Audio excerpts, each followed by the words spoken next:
2021. I thank the House. Questions without notice. The member for Kingston. Thank you, Speaker. My question is to the Prime Minister. Can the Prime Minister confirm that because of the childcare system he personally designed, thousands of parents are knocking back extra work because it costs them more in childcare than they earn at work? How are working families meant to get ahead during the Morrison recession if they are punished for going to work? The Prime Minister. Thank you, Mr Speaker, and the Minister for Education may wish to answer my answer. What I can tell the member who raised this matter is, as a result of the changes that we have made in childcare, it enabled Australia's workforce participation level to rise to record levels. It, in particular, enabled Australia's workforce to reach levels of female participation that this country has never seen before. And it saw the gender pay gap in this country under the economic policies of this government, which included the major changes that were made to childcare, Mr Speaker, reduced to its lowest level. Mr Speaker, it has resulted in 70% of families having out-of-pocket costs of less than $5 an hour per child and nearly a quarter paying less than $2 per hour per child for centre-based childcare.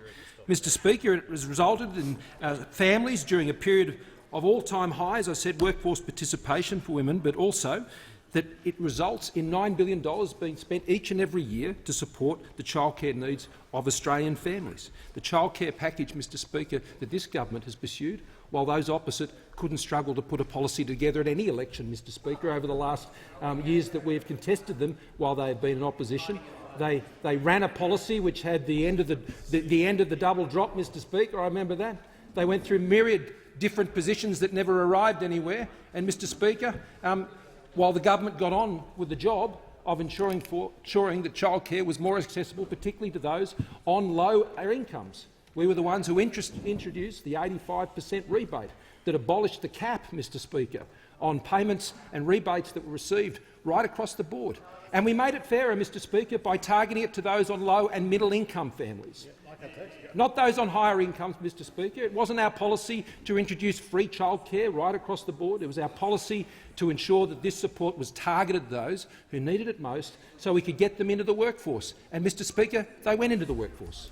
Women went into the workforce, men went into the workforce, and, Mr Speaker, we have a childcare industry that has been supported particularly through the most difficult times for those workers who needed it most, because they were working in hospitals and many other places of health care that needed the essential work that they were doing, meant that their children needed to be continually supported by that childcare system. And I thank all of those workers, and I thank those who owned those centres to ensure that they could keep on during the period of the COVID crisis. So, Mr Speaker, I note that those opposite have drawn attention to the size of the deficit and the debt in this program. Mr Speaker, those opposite say that the government has spent too much, and then they say we've not spent enough. They say that the debt's too high, but then they seek to add to it, Mr Speaker. It would seem that the opposition, as always, has an each-way bet on every single issue. Member for Sydney. Member for Sydney. Been looking forward to the matter of public importance this afternoon. The member for Herbert. Thank you, Speaker. My question is to the Prime Minister. Will the Prime Minister outline to the House how the Morrison government's economic recovery plan benefits all Australians by creating jobs and rebuilding our economy from the COVID-19 recession? The Prime Minister. Mr Speaker, and I thank the member for his question, and I know he'll be pleased about the additional support for road funding, particularly in Townsville, Mr Speaker, where I had the opportunity to speak to his electors this morning. Mr Speaker, this is a budget for all Australians. It's for all Australians in the national interest, because at a time of great national crisis and indeed great global crisis, it is important that the budget focuses what on best for all Australians, to take all Australians forward. Mr Speaker, the budget has received great support, but particularly I note from the ratings agencies, the Treasurer will be aware as we look at the significant burden that Australia will carry.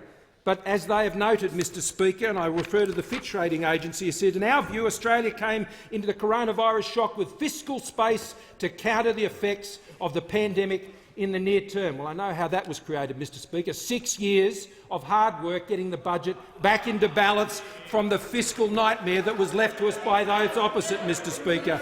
Mr Speaker, S&P said this: Australia is outperforming most of its peers. That's how we came into the global crisis. And Moody's have said, Mr Speaker, but its experience with fiscal repair. They're talking about our government, Mr Speaker. The experience with fiscal repair following past shocks and the likelihood of an extended period of low servicing costs means that its debt remains manageable, Mr Speaker. But that's not all that people have had to say.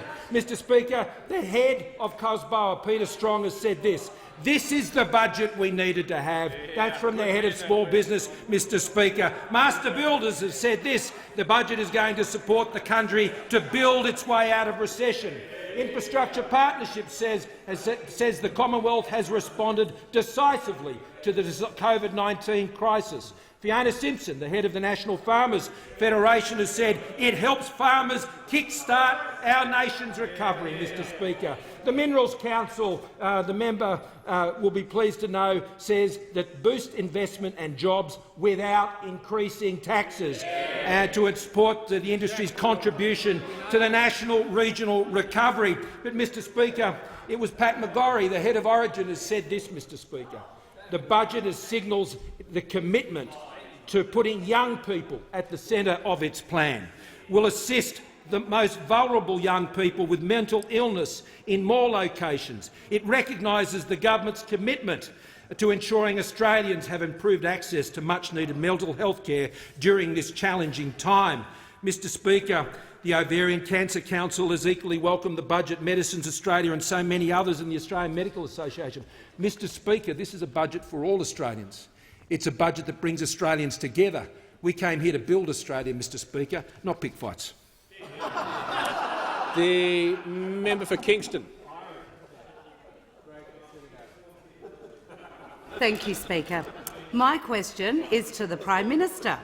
The Prime Minister yesterday rejected extra childcare support for parents on the basis it would simply help people on very high incomes. Given the Prime Minister deliberately designed a childcare system where a police officer and a teacher lose money if they're both working full-time, does the Prime Minister seriously think that this family doesn't deserve extra childcare support because they earn too much? The Minister for Education. Minister has the call. Thanks, Mr Speaker, and I thank the member for her question. And can I tell her that this government believes in providing support to the childcare sector at record levels, and that support goes directly to families to help them to be able to afford childcare, and that will grow from $9.2 billion this year, $9.2 billion this year, over the forward estimates to $10 billion, $10 billion. And can I say that the government stands ready to help and assist the childcare sector as it comes out of this pandemic, because we stood by the sector throughout the pandemic, providing an additional $900 million to the sector throughout the pandemic. And as was recognised by the sector at the time, they said that we applaud the government's commitment to ensuring that early learning and care services could survive the COVID-19 pandemic, and they also appreciate the support we're continuing to give in Victoria, which is still being hit by the pandemic. And this is what the Australian Childcare Alliance President has said. We commend the government for recognising the unique circumstances facing Victorian early learning services and for continuing the extensive support offered to our vital sector since the beginning of the pandemic. And that support will last up until April next year. This government has stood with the childcare sector right throughout this pandemic. We're standing with it as we come out of this pandemic, growing our funding from $9.2 billion to $10 billion. And can I once again place on record our appreciation, I'm sure I do this on behalf of all the House, to those early childhood educators who worked right throughout this pandemic to make sure that our young children could get the support that they needed while those essential service workers were there making sure that we could continue to drive our nation throughout this pandemic. The member for Flynn. Thank you, Mr Speaker. My question is to the Deputy Prime Minister, the Minister for Infrastructure, Transport and Regional Development. Will the Deputy Prime Minister inform the House how the Morrison-McCormack government plan for economic recovery is focusing on Australians' future by investing in regional Australia? The Deputy Prime Minister. He might have dropped the question, but he never drops the ball, Mr Speaker. I tell you what, if you want a fighter, it's the member for Flynn. He's always on the ball, Mr Speaker, and he understands full well how important water infrastructure is. He understands that regional Australia is at the heart of our nation. It is the heart of this government and it's going to be the heart of the COVID-19 recovery. Today, I delivered the inaugural Regional Ministerial Statement on rural and regional budget outcomes, outlining this government's backing of a regionally led economic recovery. And I can hear the shouts of joy from those opposite, Mr Speaker, because they know too how important the regions are, and they know how vital it is going to be to supercharge those regions as we lead out of the COVID situation.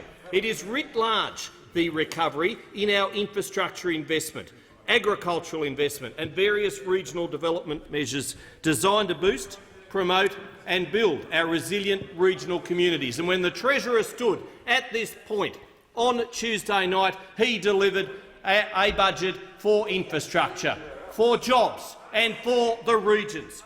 In the members' electorate of Flynn, in Central Queensland, the Regional Recovery Package will back in existing regional development plans to do just that, deliver jobs, better outcomes, economic recovery and economic diversification. We see the resilience and tenacity in regional Australia every single day. As I said this morning, we are optimistic about regional Australia. I know the member for Flynn is opposite about regional Australia. Give us a cheer, everybody who's optimistic about regional Australia. Here, absolutely. By identifying the strengths, giving people the right tools, recognising the adversity and investing in the resilience, regional Australia will have the support it needs from this to recover and grow from this pandemic. Water infrastructure is at the very heart of everything that we're trying to do to grow our town populations, to grow our country areas, and the member knows, he knows, the value of adding water, and in Queensland we're doing just that. Add water, grow output. Grow agricultural output, grow water by growing jobs, Mr Speaker. Our more than doubling of investment through an additional $2 billion under the National Water Infrastructure Development Fund to $3.5 billion will create hundreds, if not thousands, of jobs and boost agricultural productivity through a more reliable water supply. And we've got Rookwood Weir in the members' electorate. We've got Big Rocks Weir, Emu Swamp Dam, Hell's Gate Dam, Ewandon Irrigation Scheme, Urana Dam, Mariba Dimboola, the South Burnett Scheme, Mr Speaker. $3.5 million. We're backing that. We're backing that area. We're backing Flynn. We're backing water. We're backing jobs. The Deputy Prime Minister's time has concluded.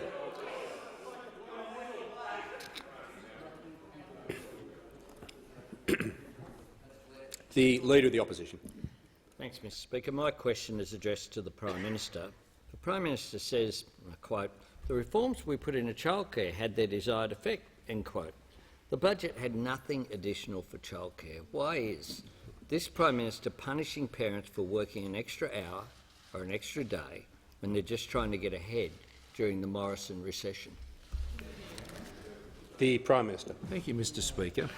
I thank the member for his question. Mr Speaker, as the Minister for Education has just outlined, $9.2 billion for childcare. Up on last year, Mr Speaker. It will be up again next year and the year after that, Mr Speaker.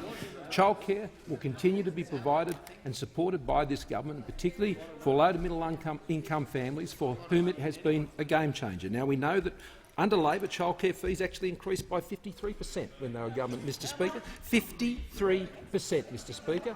It was a complete muddle of policy under those opposites. So when we came into government, Mr Speaker, we worked on changing that scheme, and since we've changed that scheme, Mr Speaker, we have seen those childcare fees, according to the Australian Bureau of Statistics, fall by 3.2% in terms of those childcare costs, Mr Speaker.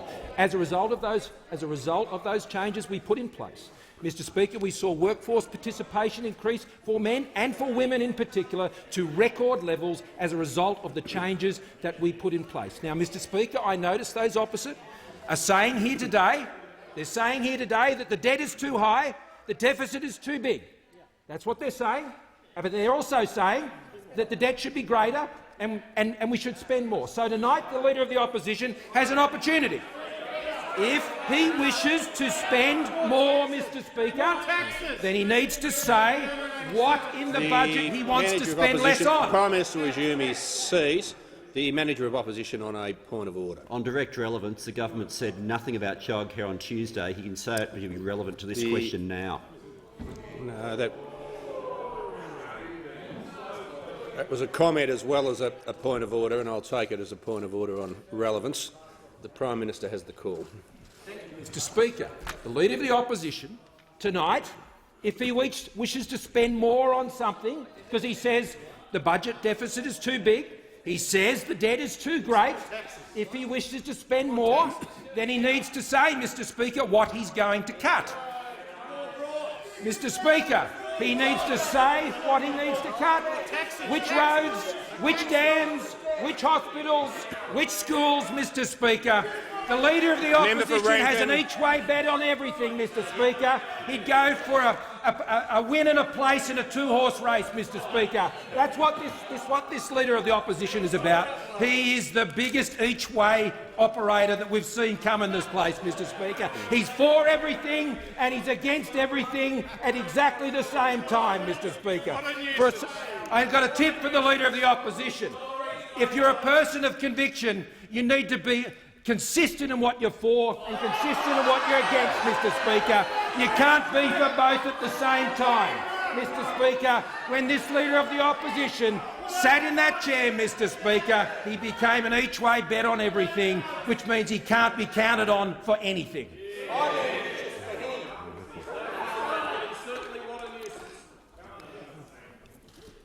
I now give the call to the member for Melbourne. Thank you, Speaker. My question is to the Prime Minister. Independent analysis of Tax Office data published today reveals that next year 69% of the benefit of your tax cut goes to men and only 31% to women, and that the top 30% of income earners get 96% of the benefit, while the bottom 70% only gets 4% of the money. Prime Minister, in the middle of the biggest recession we've seen in our lifetimes that has hit women the hardest, why do your trickle-down tax cuts massively disadvantage women and put millionaires ahead of the million unemployed? The Prime Minister has Mr Speaker, this is a budget for all Australians. Mr Speaker, all Australians who work pay tax. All Australians who work pay tax. Mr Speaker, men and women. The tax system does not discriminate based on your gender. It doesn't discriminate based on your age. It doesn't discriminate on any of those things that go to who you are, Mr Speaker. The only thing it discriminates on is how much you earn. And, Mr Speaker, if you earn more, you pay more tax. And if you earn more, then you pay higher rates of tax. If you earn less, you pay lower rates of tax. And the truth is the great majority of the income tax paid in this country is actually paid by those who are on higher incomes. Mr Speaker, the top 5% pay a third of the tax in this country. Now, Mr Speaker, in this budget, we brought forward the Stage 2 tax plan that we outlined to this parliament in budgets in the past. And that was designed to support low and medium income taxpayers, and it does. It brings forward the opportunity for Australians to keep more of what they earn. And it's not a cost to government. It's not a cost to government. We're not spending anything. We're letting Australians, as we should, keep more of what they earn. When the Greens and the Labor Party talk about tax cuts, they call them a cost. They say it costs. No, it doesn't. It's their money. And we have in this place And it is our intention, before we leave this chamber, Mr Speaker, before the Senate leaves their chamber this week, to ensure that those tax cuts will be passed and will ensure that Australians at the end of this week will have the absolute assurance, those on low and middle incomes, that they will be able to keep more of what they earn, because that's what they need right now in the middle of this COVID-19 recession, Mr Speaker. We are bringing those forward.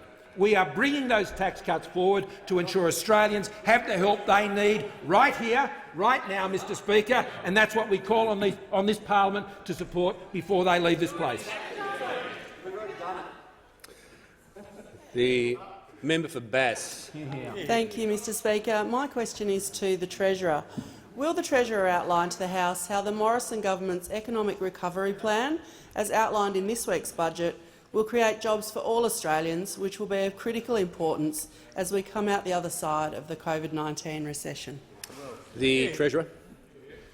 Well, thank you, Mr Speaker, and I thank the member for Bass for her question. She's been a mayor of Georgetown Council, she's been a farmer, Mr Speaker, and she's a great representative for the people of Bass, Mr Speaker, and for the people of Tasmania. And around $1 billion in JobKeeper payments have gone to the people of Tasmania. And over $500 million in cash flow boost payments have gone to the people of Tasmania, and more than 230,000 Tasmanians will get a tax cut this year as a result of the actions of those on this side of the House, Mr Speaker. Now, the budget on Tuesday night, Mr Speaker, was the right budget at the right time. They're not my words, Mr Speaker. They're the words of the Business Council of Australia. The budget on Tuesday night was a budget for business, new and old. It pulls two fundamental economic levers, productivity and participation. They're not my words, Mr Speaker. They're the words of the Australian Chamber of Commerce and Industry, Mr Speaker. The budget on Tuesday night was arguably the most important budget of a generation, outlining a pragmatic but bold spending agenda that will accelerate agriculture's growth and regional Australia's contribution to the nation's bottom line, Mr Speaker. They weren't my words, Mr Speaker. That was the National Farmers Federation of Australia, Mr Speaker. And the reality is this budget was all about jobs. This budget was all about jobs, and it was all about jobs because we've seen our unemployment rate go up. And the history of recessions in Australia is unemployment goes up the elevator and comes down the stairs, Mr Speaker. And those who have been most impacted have been young people, Mr Speaker. And in the 1990s, it took a full decade to get unemployment rate back to before where it started, Mr Speaker.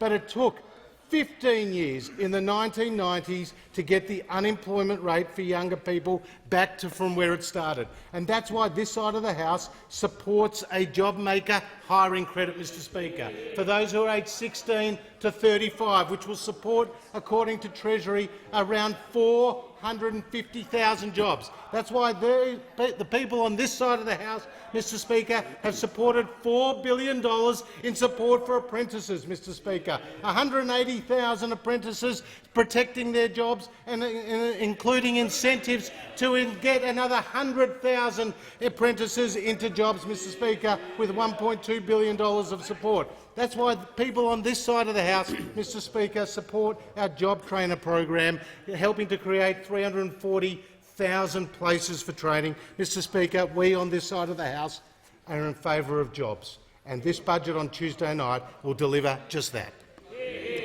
The Leader of the Opposition. Thanks, Mr Speaker. My question is to the Prime Minister, and I refer to his budget in which the Prime Minister cut JobKeeper, left those over 35 on the scrap heap, cut JobSeeker back to $40 a day and failed to deliver anything additional for childcare. Why is this government racking up $1 trillion of Liberal debt during the Morrison recession while making it harder for a 36-year-old mum or dad with a child who started primary school this year? The Prime Minister. Thank you, Mr Speaker. We must not make the mistakes of the past and allow the young people who lose their job today become the long-term unemployed of tomorrow.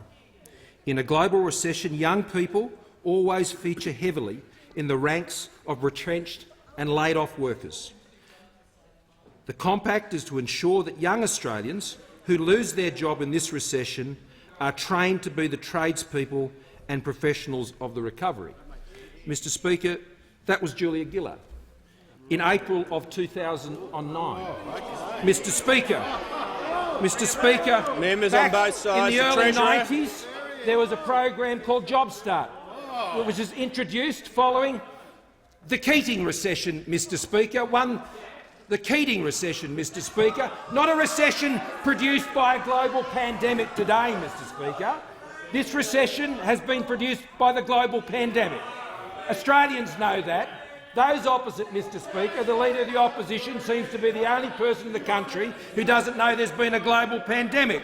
But during that time, Mr Speaker, the former Prime Minister said with that program that was about supporting young people. Now, I don't know what the Leader of the Opposition has got against getting young people back into jobs, Mr Speaker, in opposing the programs that we're putting forward and characterising them in the way he does, but he might want to listen to this. From March to August, there has been a 6.2% decrease. The Prime Minister will resume his seat. The Leader of the Opposition on a point of order. Yes, Mr Speaker. The question wasn't about young people, so it goes to relevance. I support young people. I just don't see why you have to do that at the expense of older workers. Thank the Leader of the Opposition for his point of order, and I was obviously very tolerant to the point he's trying to make. The problem, as I suspect he knows, is the question mentioned JobKeeper, over 35s, job seeker, childcare, debt, recession. So I can't think of what else you could have included in it. It was good within 30 seconds, but it does make the answer fairly broad. Prime Minister. March to August, there has been a 6.2% decrease in the number of jobs between those aged 15 to 34. In contrast, over the same time, the decline in jobs for those aged over 35 has been 1.7%. That is, there has been more than 3 times the impact on those younger workers under 35. The effect is even more stark when you look at the hours worked. Over that same time, the number of hours worked by those aged 15 to 34 has declined by 8.5%, while those aged over 35, the decline has been 2.3%. That means the effect has been 4 times. Mr Speaker, the Liberals and Nationals believe that when people start their working life on working age, that they shouldn't be starting it in unemployment and on welfare. Mr Speaker, our plan is to ensure that young people get into jobs and that they are able to experience the benefit of jobs for their full lifetime. And having policies that would see them stay unemployed and commence their working life on welfare is no way I want to see an Australian start their working life in this country. Our budget is designed to address that during one of the worst crises economically this country has seen, and certainly the worst since the Great Depression.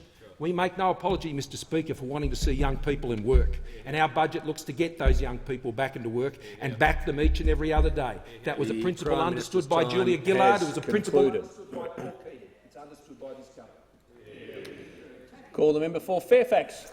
Thank you, Mr Speaker. And my question today goes to the Treasurer.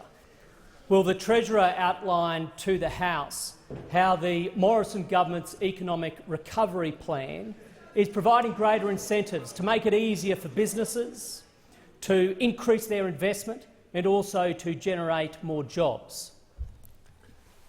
Treasurer. Well, thank you, Mr Speaker, and I thank the member for Fairfax for his question, acknowledge his prior experience in this place as a trainee baker, Mr Speaker, and then subsequently a businessman, and now a hard-working and great advocate for the people of Fairfax, and indeed a great advocate for the people of Queensland, Mr Speaker. And in Queensland we've seen more than $11 billion go from the JobKeeper payments to the workers of Queensland, Mr Speaker. We've seen more than $5 billion in payments through the cash flow boost go through to the businesses and to the workers of Queensland, Mr Speaker, and we will see 2.3 million workers in Queensland get a tax cut this year as a result of the actions of those on this side of the House, Mr Speaker. Now, nearly 9 out of every 10 jobs in the Australian economy are in the private sector, Mr Speaker. Now, these are businesses small, medium and larger size businesses. And these businesses have the drive, and we want these businesses to thrive, Mr Speaker, in our economic recovery by helping to create jobs. That's why in this budget we have backed business and their ability, their creativity, their innovation and their ability, Mr Speaker, to hire Australians. And there are a number of significant incentives in this budget to drive more jobs, including the most significant investment incentives any Australian government has ever introduced to this place, Mr Speaker. 99% of Australian businesses will be able to immediately expense purchases that go eligible purchases for their business.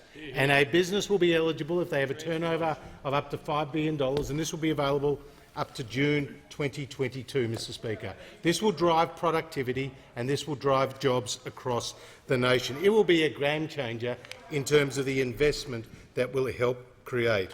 And we will see a trucking company buy a new lorry. We'll see a farmer buy a new harvester, Mr Speaker, and we'll see a manufacturer update and upgrade their production line. Now, Mr Speaker, another significant measure includes the loss carryback measure, because we do know that today there are businesses that have been previously profitable but because of the health restrictions have incurred losses. So rather than waiting until they earn a profit again, they can carry back those losses against previous profits and taxes paid. That will give them money in the pocket and money that they can spend on investment. Now, Mr Speaker, there are businesses right across the country who have seen the announcements on Tuesday night and are now deciding to invest, like Mark Hobbs from Beefy Pies in Butterham, Mr Speaker, who's going to put in a new freezer room, Mr Speaker, and he's also considering a new apprentice. This is creating. I call the member for Paterson. Thank you, Mr Speaker. My question is to the Prime Minister. Rose is 47. She's a single mother of two and she lost her job in March. Her daughter has cystic fibrosis. Rose says, "You buy 2 loaves of bread and 2 cartons of milk and you wonder whether it will last a fortnight. I've never had to do that before. My kids miss out and it's not fair."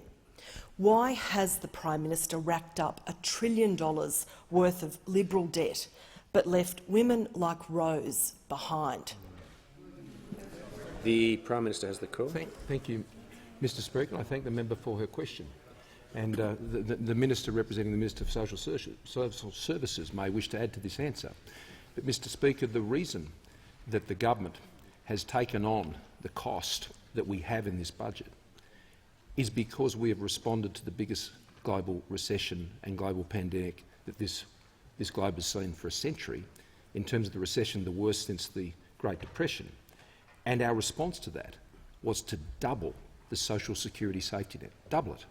Job seeker allowance, to double it, Mr Speaker. The response was to increase in 2 separate payments of $750 on 2 occasions the payments that were made to all welfare beneficiaries. Our response, Mr Speaker, was to keep people in jobs through the JobKeeper program at a cost of some $101 billion, and that had prevented 700,000 additional Australians becoming unemployed in this country. That is what the money has been spent on. The money has been spent on providing cash flow support to businesses to keep people in jobs. Mr Speaker, it has been spent to boost the health response of our country to this pandemic. And the result of these measures throughout the pandemic means that, as tough as this global crisis has been as it's impacted on Australia, Australians can stand here today knowing that around the world there is South Korea, there is Finland, there is Norway, there is the economy of Taiwan, and there is Australia, who have been able to cushion the blow both on the health effects and the economic effects of this pandemic better than any other nation in the world today. Now, that is an extraordinary achievement by Australians, their resilience, their determination to push through very difficult times, to follow the health advice, to look out for each other, to make sacrifices in each in their own lives, most recently down in Victoria and Melbourne, where it's been extremely tough.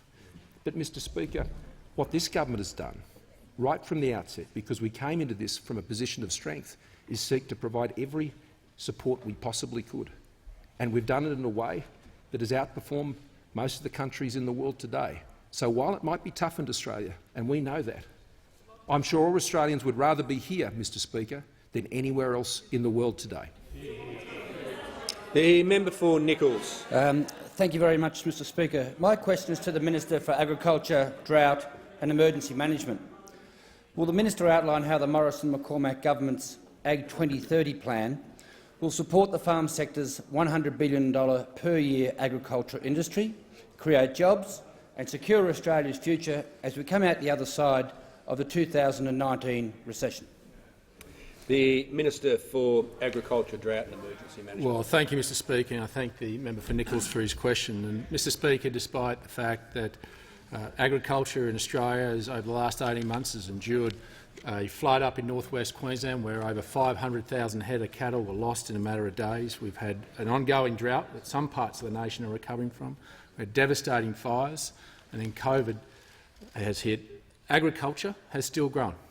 Despite those headwinds, we will go from a $60 billion industry to a $61 billion industry because the Australian government has stood shoulder to shoulder with our primary producers and those regional communities. Over $10 billion has been committed towards our drought response.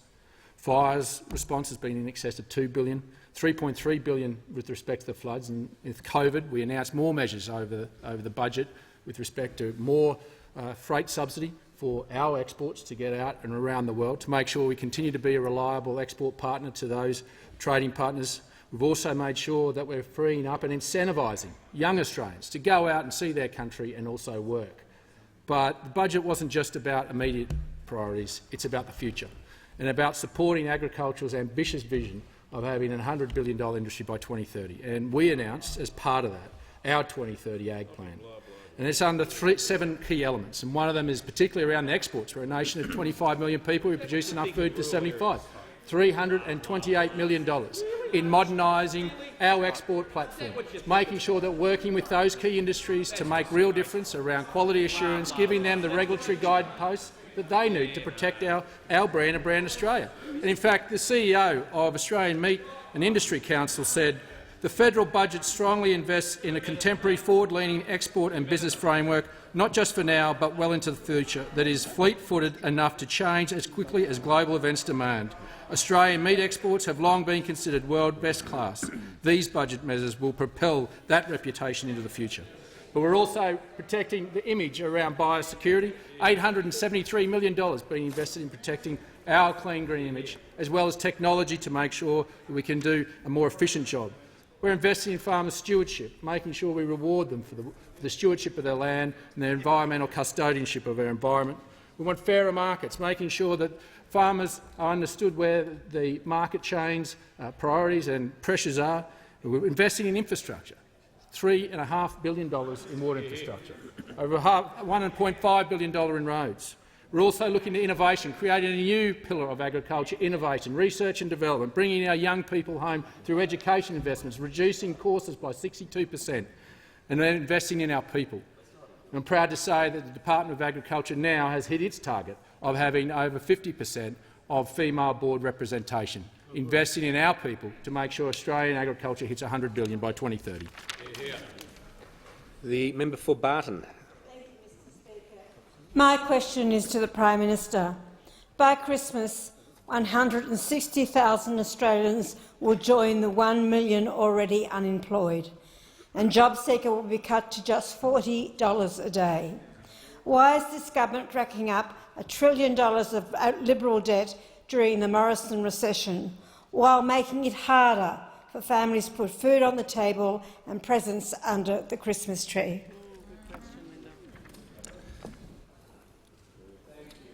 The Minister for Social Services. Mr Speaker, thank you, and I thank the member for her question.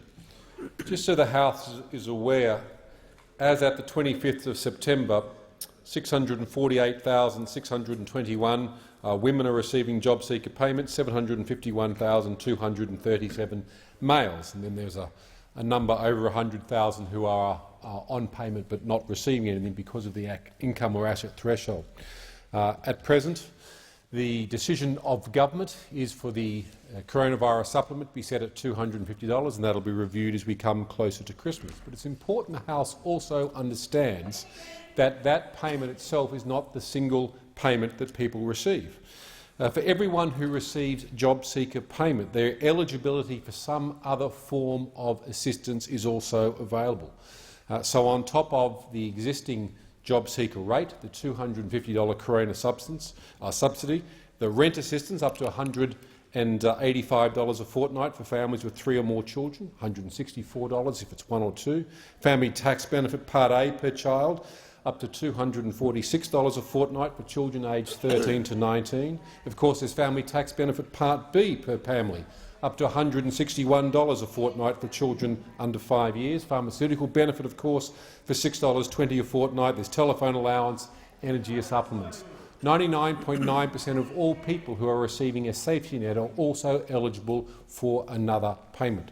The government understands the difficult circumstances that Australians are in, which is why the budget has delivered unprecedented supports to respond to an unprecedented 1-in-100-year pandemic. We're very cognizant of it. We're cognizant of the needs of Australians and cognizant of delivering it. For example, right now, when it comes to delivering of claims, actionable claims on hand in the Department of Services Australia is 22,000, which is 1.25 days' worth. If you put a claim for job seeker in now, that claim will be processed within 36 hours. Today, the Department or Services Australia will answer over 150,000 calls to the Social Services and Welfare line. That call will be answered in under a minute. Since 1 July this year, unfortunately, we have call-weighted or hung up on 45 Australians, mostly because of a technical issue. This time 10 years ago, it was 6.2 million that were hung up on. That versus 45, that's the level that we are investing in to serve Australians. We are cognizant of the needs of Australians. It's why the budget is so focused on delivering crucial supports when they're needed. The member for Wentworth. Thank you, Mr Speaker. My question is to the Minister for the Environment. Will the minister outline to the House how the Morrison government is supporting Australian jobs and our economic recovery from the COVID-19 pandemic through major environmental initiatives in waste and recycling? The Minister for the Environment.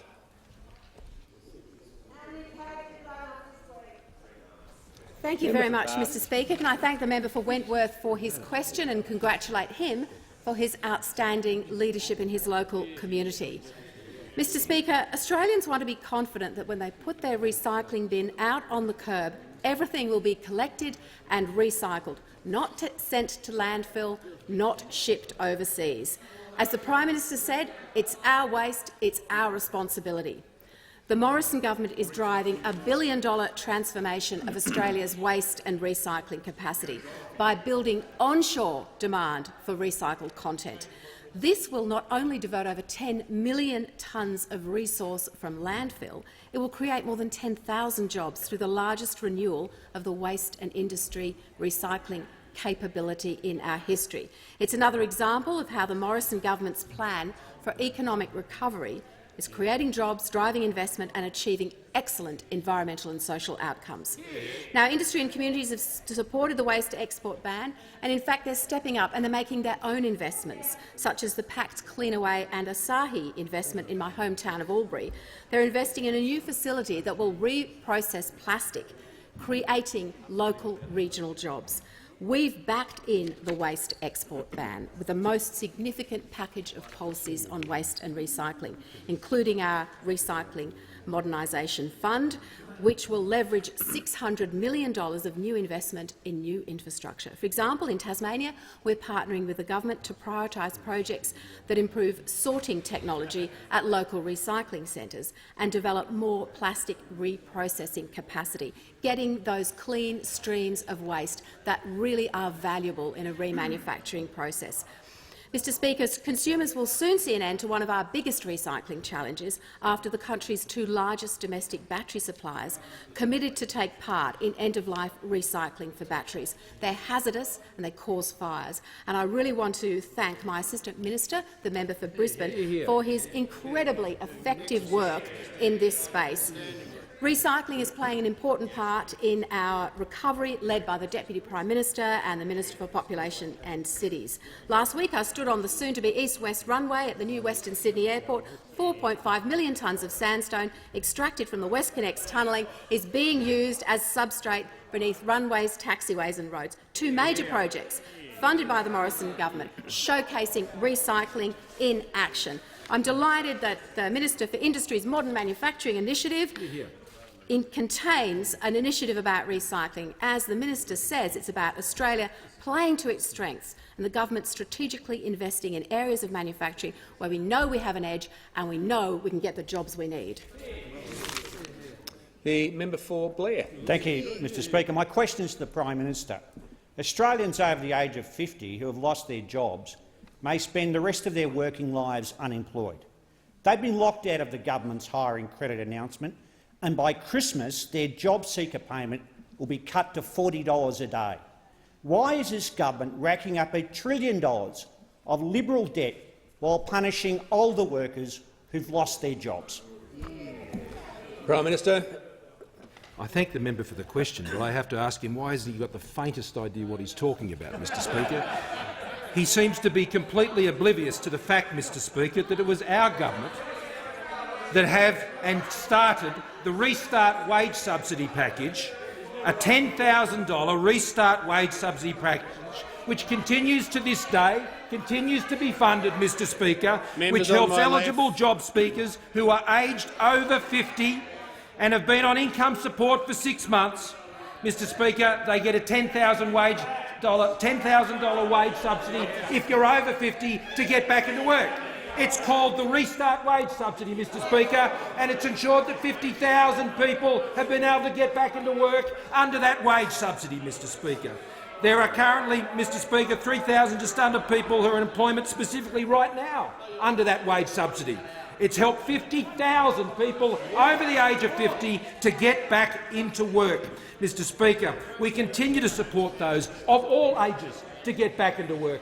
We're doing that through whether it's the Restart Wage Subsidy or the JobMaker hiring credit, Mr Speaker, but importantly it's being done through a budget that is an economic recovery plan to get hundreds of thousands of Australians back into work in the middle of this crisis. And, Mr Speaker, for those who still remain in a position where their industries or their areas of the country that have been impacted because of the COVID-19 recession, JobMaker continues till the end of March, Mr Speaker, and I've made it extremely clear that as we get closer to the end of this year, the government will assess the ongoing arrangements when it comes to the COVID-19 supplement. We've made that abundantly clear, Mr Speaker. What the government is doing now is paying a higher level of job seeker support than has ever been provided by any government, Mr Speaker, at any time, including when those opposite sat on these benches during the GFC, Mr Speaker. They didn't put this arrangement in place, Mr Speaker, but our government did, and it remains for as long as it is needed to ensure that Australians get the support they need, whether you're over 50, whether you're under 50, whether you're over 35, if you're under 35, Mr Speaker, if you're male or if you're female, if you live in a regional area, if you live in the bush, if you live in the suburbs, if you live in the middle of the city, Mr Speaker. Wherever you are, Mr Speaker, in this country, this government has your back. Mr Speaker, that's what this budget was about this week, having the back of Australians in the middle of the biggest crisis, the biggest recession, Mr Speaker, the biggest recession we have seen since the Great Depression, caused by the COVID-19 pandemic. Now, Australians know that this government has stepped up. We'll continue to step up to support our Australian citizens. And I call the honourable member for Moore. Thank you, Mr Speaker. My question is to the Minister for Health. Will the minister please outline how the Morrison government is increasing access to new medicines and Medicare, including telehealth, as outlined in this week's budget? The Minister for Health. Minister for Health, that's the call. Thanks very much, Mr Speaker, and I want to thank the member for Moore, who has been a great advocate for new medicines, for telehealth and for so many other innovative solutions for Australia's patients. As we've gone through the pandemic, one of the things we've also been able to do is advance the long-term National Health Plan for Australia, and this budget, this week, does precisely that. In terms of Medicare, there's a $6 billion increase in funds that are allocated. But I think even more importantly than the funds is the landmark transformative reform born of the pandemic, which is telehealth. A landmark reform which would otherwise have been expected to have taken 10 years was delivered in 10 days with the help of the profession, with the help of the public service, with the support of the Prime Minister and the Treasurer. And that's now seen and has been embedded in this budget. It's now seen 33 million services delivered to Australians. Over 11 million Australians benefit. Over $2.4 million invested in the delivery of those telehealth services, and will change the face of medicine in Australia forever. Alongside that, I'm immensely pleased that we've been able to put in place the new medicines funding guarantee, designed to ensure that what happened in 2011, when medicines were stopped in terms of their listing in the then budget, that never happens again in Australia. That medicines are guaranteed for all Australians for all time. And what is it that Medicines Australia said of this? The government's commitment to invest in innovative medicines within their unprecedented overall budgetary health measures to address COVID-19 while also stimulating the economy must be congratulated.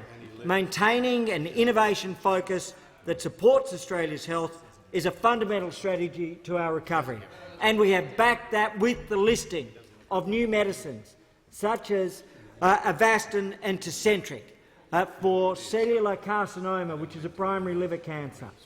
And this condition, backed by this medicine, will mean that patients, 500 patients, who would otherwise face a bill of $170,000 will now have access to this breakthrough, potentially life-saving medicine for as little as $6.60 a script.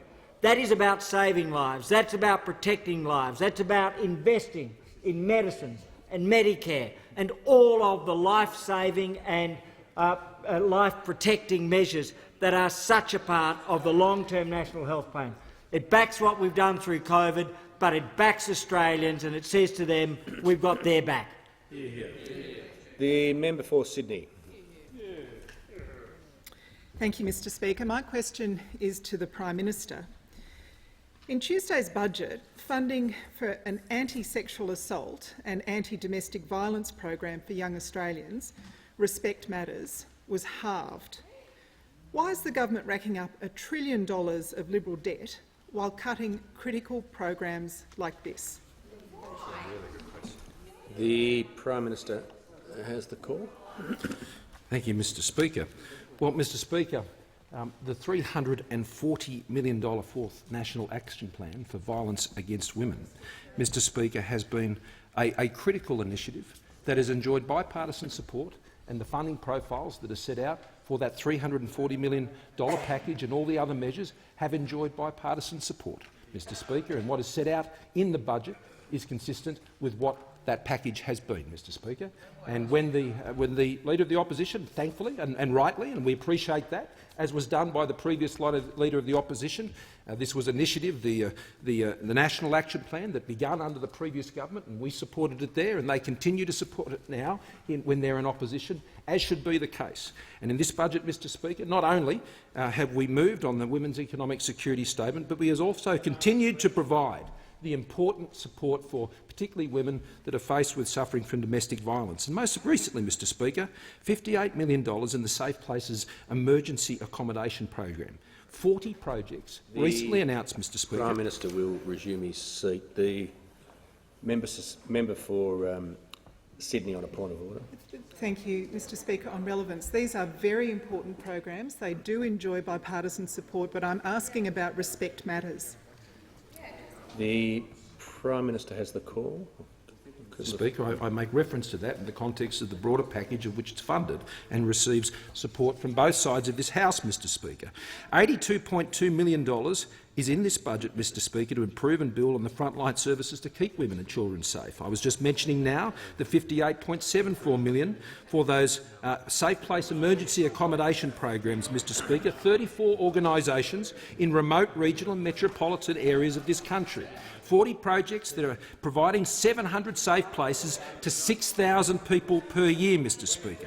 Mr Speaker, the Keeping Women Safe in Their Homes package includes funding for security upgrades so women can remain in their own homes. There's $68.3 for prevention strategies to help eradicate domestic, family and sexual violence, Mr Speaker, in homes, workplaces, communities and clubs. There's $35 million to support and prevention measures for Aboriginal and Torres Strait Islander communities funded under the Indigenous Advancement Strategies. There's $64 million for 1800 Respect, the National Sexual Assault, Domestic and Family Violence Counselling Service. There's $7.8 million for dedicated men's support workers services in family advocacy. There's $4.9 million to better support former partners or veterans who are impacted by domestic violence. Mr Speaker, issues of domestic violence are a matter of bipartisan commitment in this place, Mr Speaker, and we continue to pursue the National Action Plan as has been supported by both sides of this House. The member for Boothby. Thank you, Mr Speaker. My question is to the Minister representing the Minister for Women. Will the Minister update the House on how the Morrison government's plan for economic recovery is helping to protect the health and safety of women? The Minister representing the Minister for Women. Very much, Mr Speaker. Can I thank the member for Boothby for her question? As one of the staunchest advocates of women's health in this place, particularly with her work on raising awareness of endometriosis, the member for Boothby is certainly interested in how we are building on our track record in supporting women's health. As the Minister for Health knows, it's Breast Cancer Month. Since April last year, we've listed 3 major breast cancer drugs. Tuesday's budget creates a landmark PBS New Medicines funding guarantee, which provides new funding for the new listing of medicines. One of these is Lynparza, which will be made available for the treatment of ovarian cancer. An average of 300 patients a year will benefit from a drug that would otherwise cost $140,000 per treatment. And it's not just existing treatments that we want to invest in. Last year, through the Medical Research Future Fund, we announced $20 million for research into finding a cure for this awful disease. Mr Speaker, women's health matters, women's safety and security matters.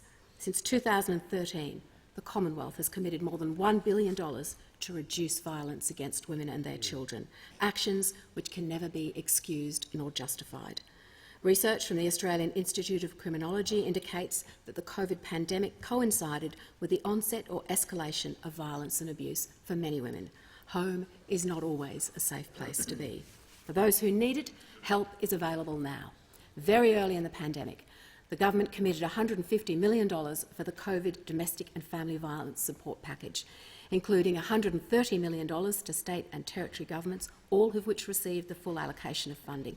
$20 million will boost capacity for our national programs, including 1800 Respect and Men's Line Australia, and the states will work with crisis accommodation frontline services. Mr Speaker, our plan for jobs supports Australian women. A strong economy supports Australian women. A strong economy is central to the financial and personal well-being of Australian women. It was this government that created the first Women's Economic Security Statement, and Tuesday's budget backed that in, with $240 million in new measures, new cadetships, new apprenticeships, female founders and entrepreneurs, a new Respect at Work Council to support women's safety. We recognise that Australian women made up the majority of those who lost their jobs during the crisis.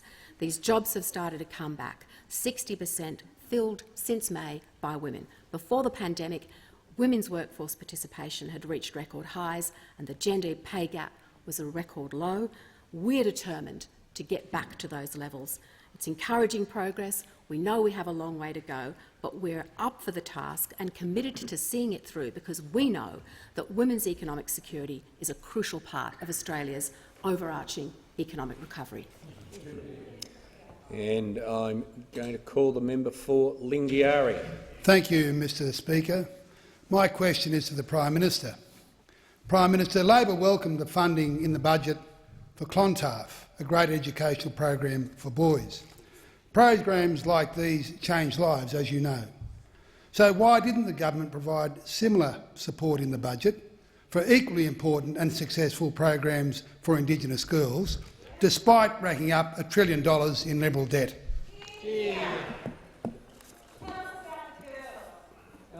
The Minister has the call. And thank you, Mr Speaker. Whilst we increase funding for the Clontarf Boys College and the Clontarf program, we provide a number of other programs across this nation to build the capacity of young Indigenous women. When we think of role models, we think of the netball program that is provided for.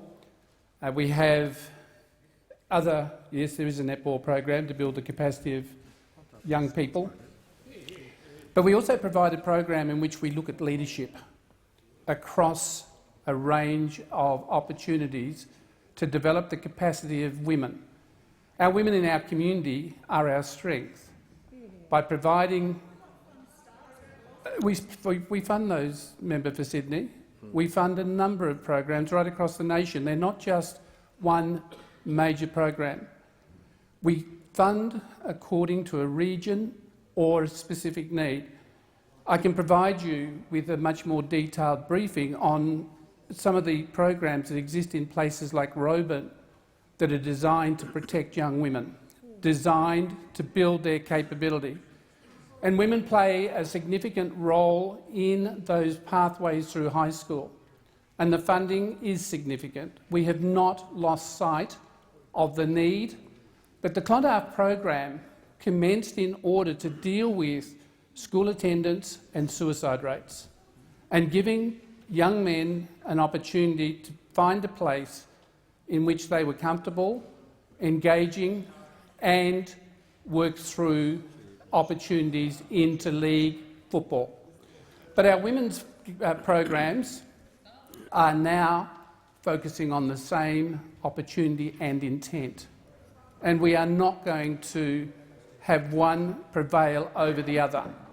Your question is important in the sense, but I need you to listen, because these programs are also local specific. We are doing programs in which we support the fashion development by young women in certain regions.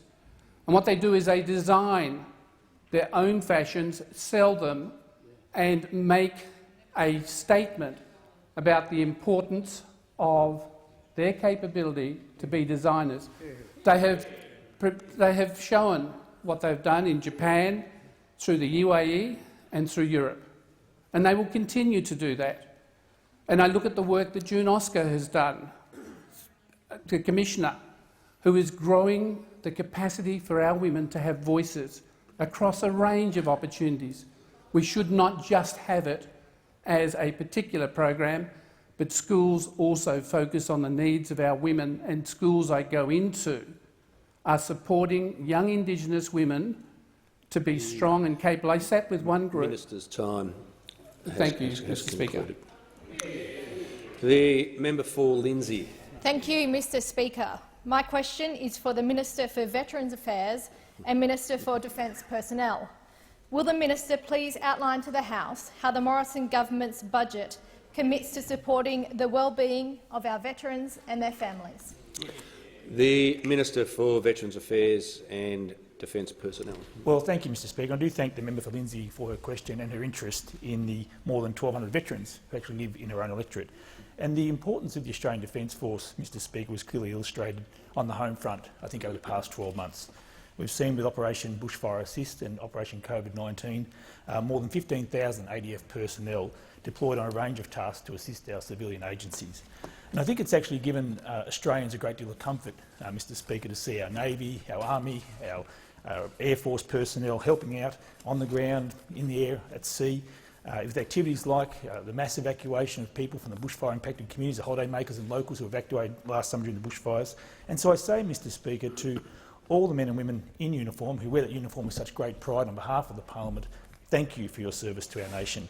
And Mr Speaker, service in the Australian Defence Force is largely a positive experience for most personnel, but there are certainly risks to their physical and mental health.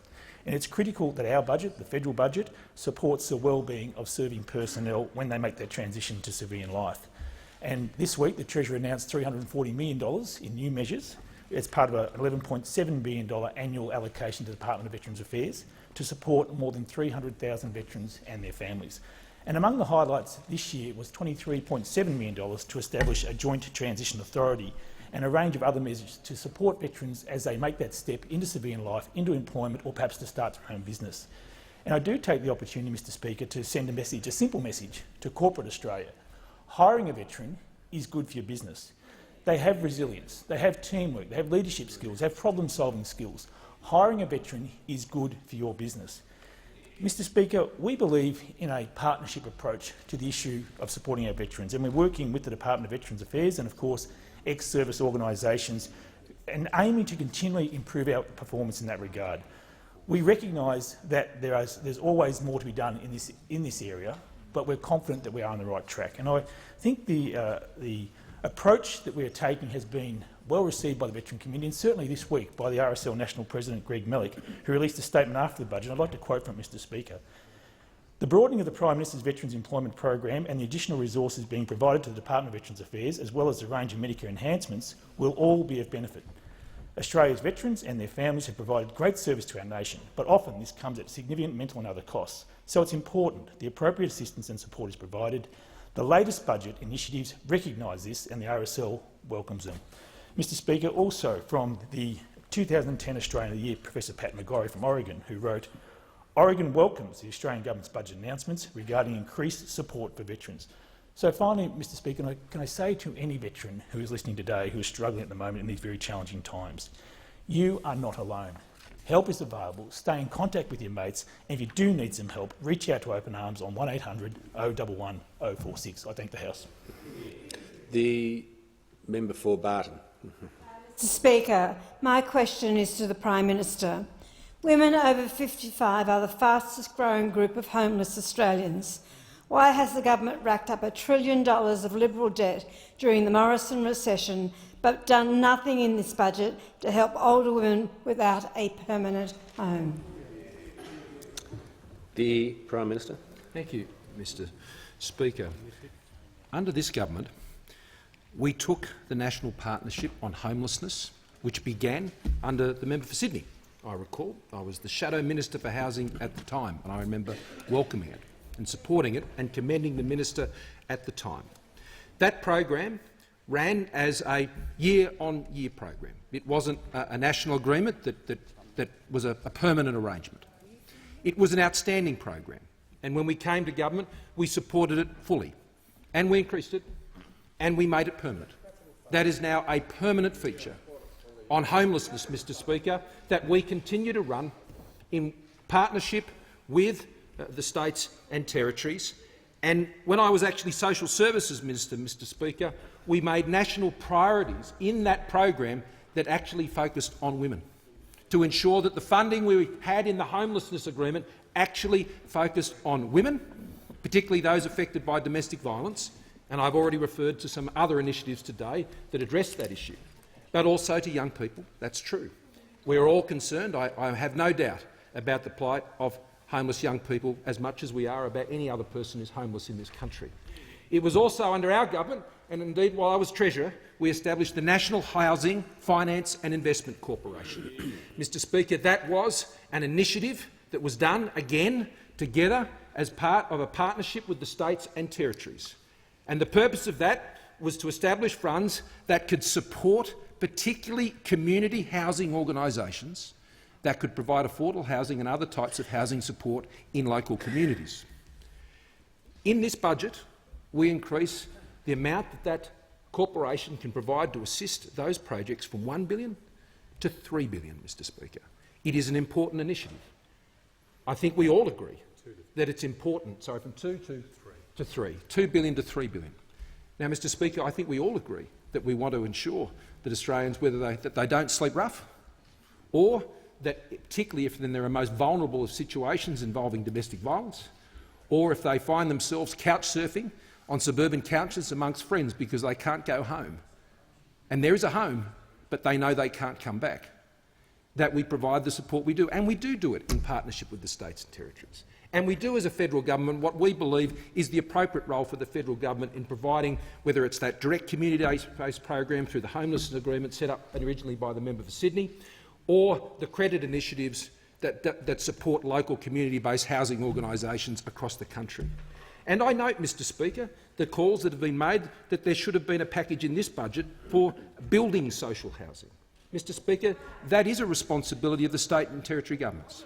And Mr Speaker, when the Reserve Bank Governor came to the National Cabinet, Mr Speaker— The Prime Minister's time has concluded. The member for Leichhardt. Thank you very much indeed, Mr Speaker. My question is the Minister for Indigenous Australians. Will the Minister outline to the House how the Morrison government's plan on the economic recovery will support Indigenous Australians, which are of critical importance in the context of the COVID-19 recession? The Minister for Indigenous Australians. Thank you, Mr Speaker. I thank the member for Leichhardt. Your interest in our people has been significant over a long period of time. I want to start by saying that this budget, in every facet of every portfolio, has something for Indigenous Australians across all portfolios. As the Prime Minister said to all of us, you are ministers for Indigenous Australians, and so that is now being reflected in the portfolio budget statements. Minister Hunt in providing an additional amount of funding for the ongoing work around rheumatic heart disease, which takes the lives of Indigenous children. But also the $5.4 billion Indigenous Advancement Strategy, $150 million for IBA to allow home ownership and allows 360 Indigenous Australians to buy their own homes. $4 billion in Indigenous health funding, of which there was a significant injection of $975.5 million in the 2021 budget. $46.5 million over 4 years to support the national agreement to closing the gap, with the states reciprocating and matching the Commonwealth contribution to bring that to $100 million over that period. $10.1 million for the return of cultural remains and artefacts from overseas, so that the repatriation element is important. The $4.1 million over 2 years to create 4 new Indigenous ranger teams on the Murray-Darling. So we'll have 20 Indigenous rangers employed.